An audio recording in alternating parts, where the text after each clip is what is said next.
Andy's life was robbed by two individuals who did not believe that lives of others matter. A family left heartbroken after a bicyclist was struck by a car and killed in Las Vegas.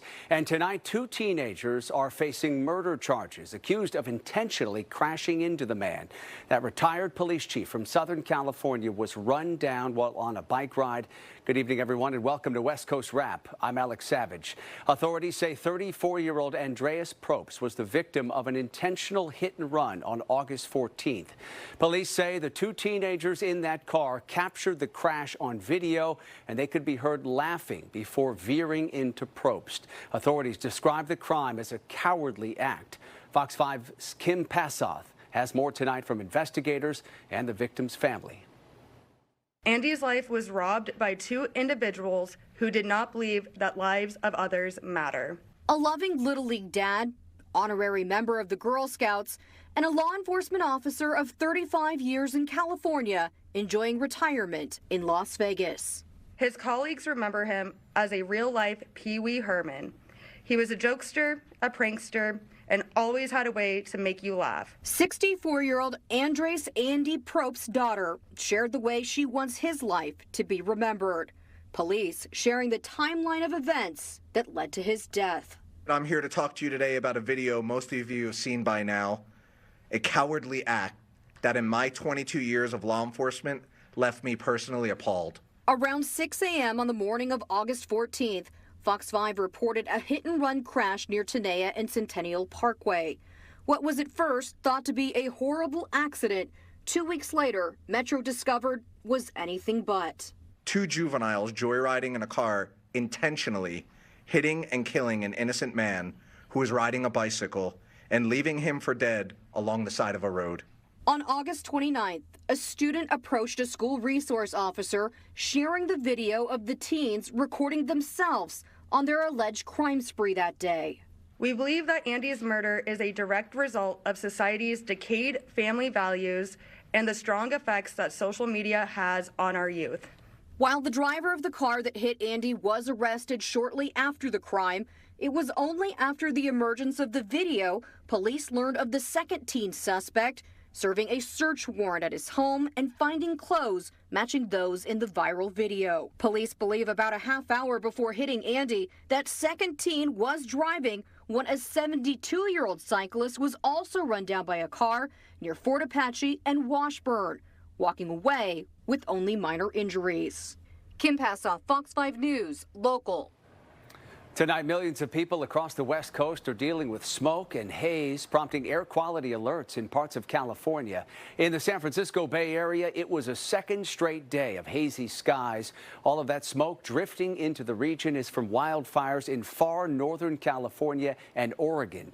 And forecasters say the smoke will linger for at least another day. The National Weather Service Bay Area posted a satellite time-lapse of the near-surface smoke forecast. The smoke is expected to spread to Southern California by tomorrow. And tonight, San Francisco is experiencing some of the worst air quality in months. KTVU's Christian Cafton has more tonight on how people there are coping with all of that smoke. Look in just about any direction and you will see the thick haze resting over the Bay Area. Smoke blowing southward from wildfires burning in far northern California and Oregon. The Bay Area Air Quality Management District advising that the air quality throughout the Bay Area is unhealthy. This morning, after evaluating the current observations, also taking into account the uncertainty in the forecast model, we realized that we need to also alert the public. Many people in the more sensitive groups are opting to wear masks, not for COVID-19, but to filter the smoke. Michael Valmonte says he walks along the Embarcadero daily. While he's not willing to give up his exercise, he is exercising his discretion and wearing a mask. And then, I always read the weather report, and it says today is really bad. And there's no breeze. There's no wind today. Usually it's a little windy that'll blow some of the smoke away, but today, no. Across the Golden Gate, visitors turned an eye back to San Francisco, hoping to capture a picture-perfect moment. Angelique Wilson has family visiting all the way from Australia. It's difficult. I mean, everything is definitely blown out with smoke. It is difficult to kind of cut through it and get a clear shot, but it's still beautiful. Still something to see. In San Francisco, with poor air quality and the possibility of warm weather in October, many are already looking for relief. At the Boys and Girls Club in the city's Mission District, San Francisco's Department of Emergency Management announced a first-of-its-kind extreme weather resilience program, distributing air conditioners and air purifiers to 39 community organizations. The idea is similar to cooling centers in the summer and warming centers in the winter. The idea is that we want to ensure that community-based organizations can continue to serve this community during a heat or an air quality event. Bay Area Air Quality Management District says we can expect these smoky skies Wednesday and Thursday, but they say they cannot predict which neighborhoods will be most impacted. They say when it comes to smoke, there are simply too many variables. In San Francisco, Christian Cafton, KTVU, Fox 2 News. Across the San Francisco Bay Area, schools stopped short of requiring students to stay indoors today. Instead, they modified outdoor activities. Many districts and sports leagues are giving school-age children the option to skip practice or competitions until the air quality issues improve. The CEO of IQ Air, which tracks real-time air quality all around the world, says people in sensitive groups need to take extra precautions. If you have already a respiratory illness or a cardiovascular disease, then that puts you in what's called a sensitive group, and you should be extra careful.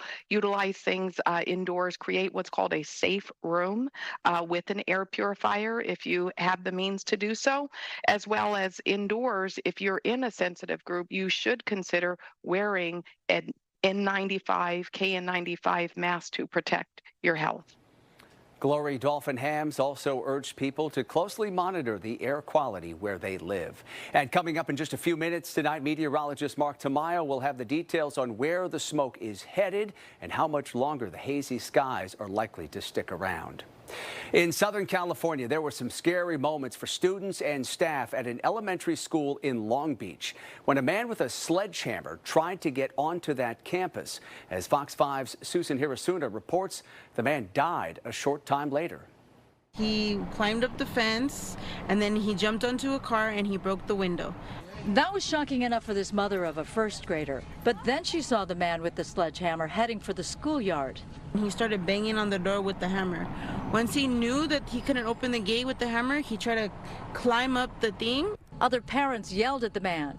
The parents were right here trying to tell him to stop. You know, stop, don't go in there, don't go in there. They were telling him and he wasn't listening.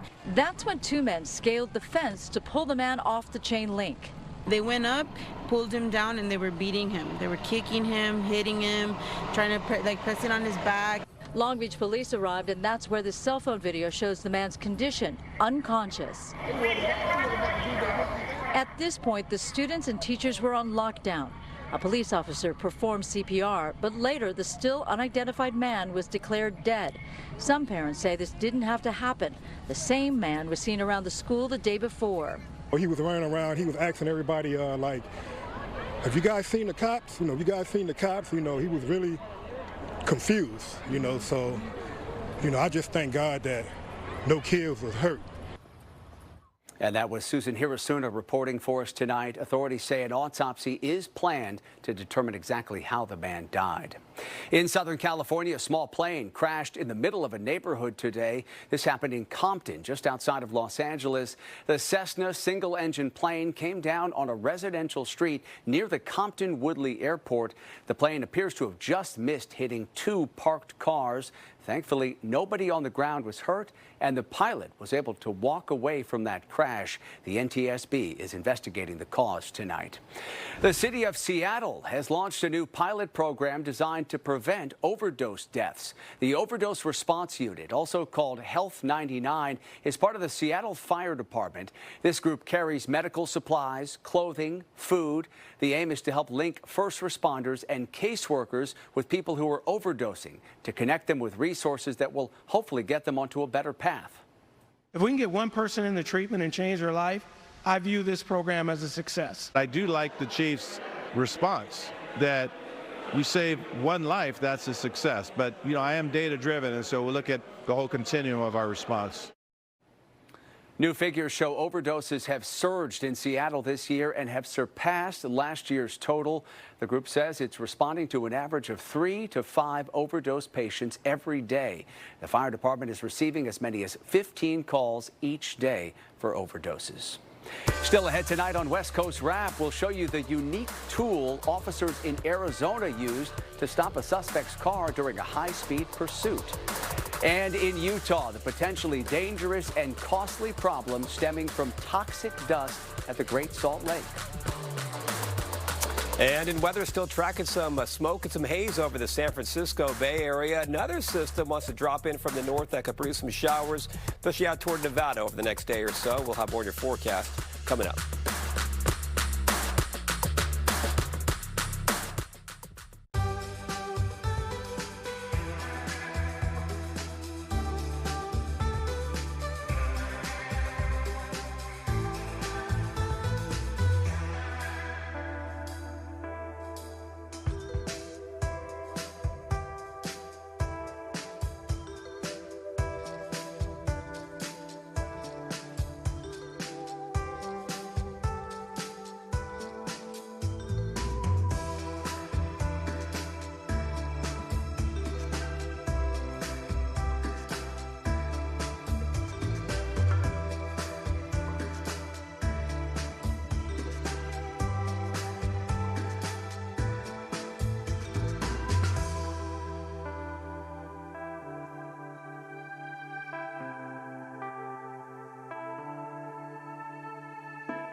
Striking writers in Hollywood studios returned to the bargaining table today for the first time in more than a month, trying to end that work stoppage that began in early May. According to the Alliance of Motion Picture and Television Producers, WGA leaders reached out last week to request a meeting. Studio bosses like Netflix's Ted Sarandos and Disney's Bob Iger were in attendance. The talks were described as very encouraging. Writers on the picket line in front of Paramount Studios today say they are optimistic. And we know that with the recent backtrack of the Drew Barrymore show and the Bill Maher show, we are winning. I'm proud to be a union member. I've been one for 5 years, and I love being a strike captain because I know that this is the only way that we can get what we deserve as laborers in the Hollywood industry. Another bargaining session between the two sides is scheduled to happen tomorrow. Amazon says it plans to hire more than 5,000 employees in Nevada as the company prepares for the upcoming holiday season. Positions will include full-time, seasonal, and part-time roles. The jobs will involve packing, sorting, and shipping. Pay ranges from $20 up to $28 an hour. In total, Amazon says it plans to hire 250,000 people nationwide ahead of the holidays. In Colorado, a driver is facing 4 counts of attempted murder in the first degree after police say he intentionally tried to run over people at a park. Police in Boulder say the suspect, Bruce Alvey, drove his pickup truck through Central Park several times yesterday trying to hit people. He narrowly missed hitting a person riding a bicycle, and he's accused of rolling his 2004 Ford pickup over several sleeping bags. In the end, though, police say no one was hurt. To charge the owner of the vehicle, who was the driver at the time of this incident, with at a minimum 4 counts of attempted first-degree murder for intentionally trying to run over people in the park. The city of Boulder closed that park so crews can repair the damage caused by the driver. A man in Colorado is lucky he wasn't hurt after a pickup truck landed on the roof of his Corvette. This crash happened Monday night in the community of Thornton, north of Denver. Photos show that black Chevy Silverado balanced on the roof of the bright orange sports car with one of the pickup's front wheels smashing a driver's side window. First responders had to remove the Silverado's front right wheel to free the Corvette's driver from his car. Both drivers managed to walk away from this crash without any injuries. A dangerous pursuit came to an end overnight in Arizona after state troopers there used a unique new device called a grappler. This chase ended on a freeway in Tempe as officers with guns drawn arrested the woman who had refused to pull over. The grappler deploys a net from the patrol car's front bumper that works to stop a car right in its tracks. It's a device that lowers down from the pit bars and our push bumpers. It deploys a net that wraps around the tires and incapacitates the vehicle. Troopers arrested the woman who was behind the wheel. There were 5 other people inside that car. Nobody was hurt during that pursuit. In Utah, there are concerns tonight about the cost to deal with toxic dust that's blowing off the Great Salt Lake. And the price tag here could run into the billions. Fox 13's Ben Winslow has more now from St. George. A legislative audit identified a dozen critical issues facing the state, but Fox 13 News found a footnote referencing the Great Salt Lake and an outrageous cost to deal with toxic dust. Listen to this. The report found that to mitigate the dust from an exposed lake bed, it would cost $1.5 billion to start and $15 million a year for ongoing maintenance after that. But the audit also says costs skyrocket the more lake bed is exposed. As we reported, arsenic is one of the naturally occurring chemicals in the lake bed. Meeting here in St. George for the interim legislative session, lawmakers reacted with significant concern. So you think about the dust and you think about breathing that in and what it does for the air quality and the harmful chemicals and toxins that are in that dust. But something that people don't always think of is that dust blows off the lake bed, crosses the Wasatch Front, which we all breathe the air, and then goes up into the mountains, and it lands and attaches itself to our snowpack. It turns the snowpack brown, which then actually speeds the process and makes our snowpack melt faster. So there's a whole bunch of problems with the dust that we're trying to work through, understand what those problems are, and then the best way to mitigate the concerns and problems that come from that. Is the best way to mitigate just get water into the lake? That's the best way. The newly appointed Great Salt Lake Commissioner told me it's motive for them to act sooner rather than later to avoid making it a bigger problem. In St. George, Ben Winslow, Fox 13 News, Utah. Back now to the story we told you about at the top of the newscast. Wildfire smoke drifting across California tonight, contributing to poor air quality and in some cases unhealthy conditions. Meteorologist Mark Tamayo is here now with a look at those smoky skies and also a look at where all that smoke is likely headed. Mark? Hi there, Alex. Yeah, it is moving from north to the south, could be approaching central California over the next 24 hours or so. Here is a look at the overall, the plot here of the wildfires burning in southern Oregon, also up in northern California, and all these fires producing a lot of smoke, and it's just a change in the wind direction that's bringing in that smoke from the north. So as a result, poor air quality for the San Francisco Bay Area, and the spare the air alert that continues. In fact, this was a scene earlier today above San Francisco. You can see all the smoke and the haze. The spare the air alert continues into Thursday, so Wednesday and into tomorrow as well. Here's the forecast model. As you can see here, this is Thursday morning. Those brighter colors do link up to some higher concentrations of some smoke,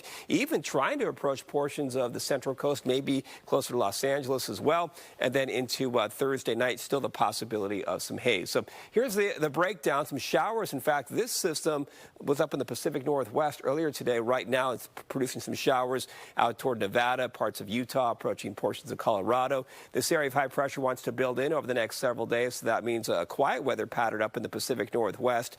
And if we're talking about some stronger winds and still some smoke for the San Francisco Bay Area. In Seattle, they picked up just over 1/10 of an inch of rainfall as that system moved on board earlier today. This was the scene showing you some lingering clouds out there. In Denver, a sun-cloud mix earlier, temperatures in the lower 80s. And down in Southern California, they have the typical low clouds and fog, as you can't see out toward the coastline. Los Angeles today maxed out in the 70s, right around 75 degrees. Here's the satellite and the radar, and you can see the rain showers moving into Idaho as we head into the evening hours. This was once linked up with the rain producer up in the Pacific Northwest earlier today.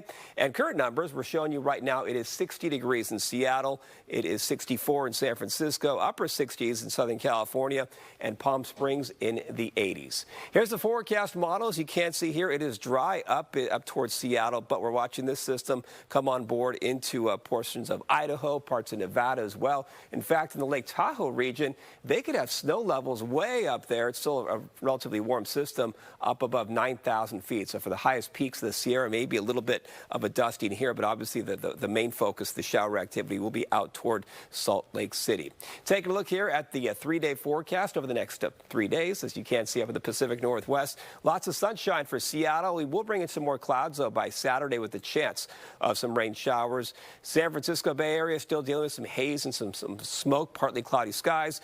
Denver, lots of sunshine, a pretty quiet weather pattern, and Phoenix gets a break from the real intense heat. Not talking about triple digits. Those readings back down into the 90s. We're at 92 to 95 degrees. What is interesting into next week, there's a change in the weather pattern that could bring in significant rainfall up in the Pacific Northwest, even portions of Northern California. That's something to be watching over the next several days as that pattern eventually evolves. Alex. All right, we'll keep an eye on it. Mark, thank you. A teenager in Northern California was left dangling after a stunt on a bridge took a wrong turn.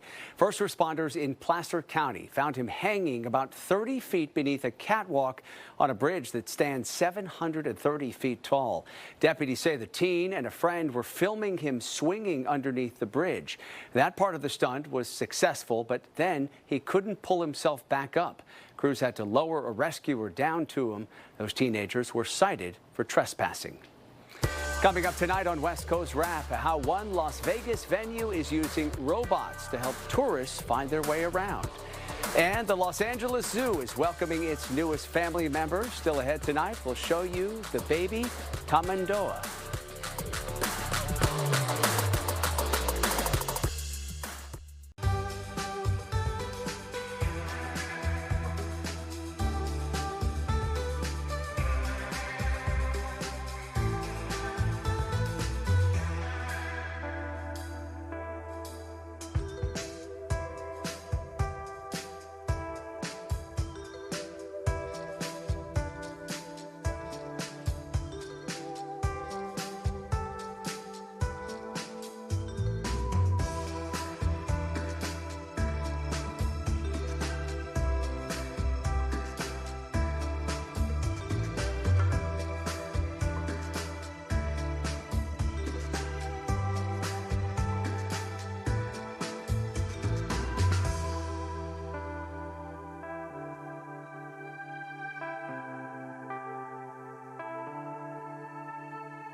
California Governor Gavin Newsom is considering whether to sign a bill that would bar schools from suspending students for certain types of misbehavior.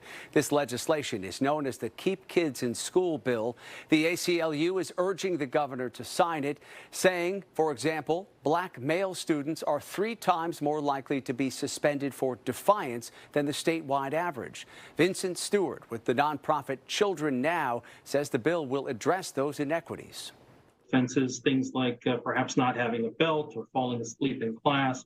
So for those types of offenses, we really think that a suspension or an expulsion is really on the extreme side, and that there are more appropriate and better alternatives that school districts can implement. It is important to note that several Bay Area school districts, including Oakland and San Francisco, have already discontinued this type of suspension. Guests at a new Las Vegas venue will be greeted by advanced humanoid robots called Aura. I can't wait to meet you. See you at Sphere. Forget chatbots. Come chat with some real bots. And experience the future of technology. I can't wait to meet you. See you at Sphere. Sphere Entertainment will station 5 expressive, lifelike robots in the venue's grand atrium. The company says Aura will provide lost guests with directions within the venue and offer details on each day's performances. They will also be spokespots for the company on digital and social platforms. Photographers are flocking right now to a mountain range in Arizona, trying to capture a rare phenomenon. Crowds are gathered alongside a highway near the Superstition Mountains, just east of Phoenix. They're hoping to catch a glimpse of the shadow of what appears to be a mountain lion. A few times every year, for just a few minutes, the sun projects a shadow that looks like a cougar chasing its prey down the mountain. It usually happens during the 3rd week in September and the 3rd week in March, and it only happens when the sun sets just right. The Los Angeles Zoo has some exciting baby news. The zoo is celebrating its first ever successful tamandua birth. Southern tamanduas, also known as lesser anteaters, are found in South America. The unnamed pup was born to proud parents Lou and Micah. No name yet because they don't know the pup's gender. That will be determined at a later date using blood work. Thank you so much for watching tonight. You can stay up to date on all the stories we're covering online. All you have to do is head to westcoastwrap.com. I hope you have a great rest of your night.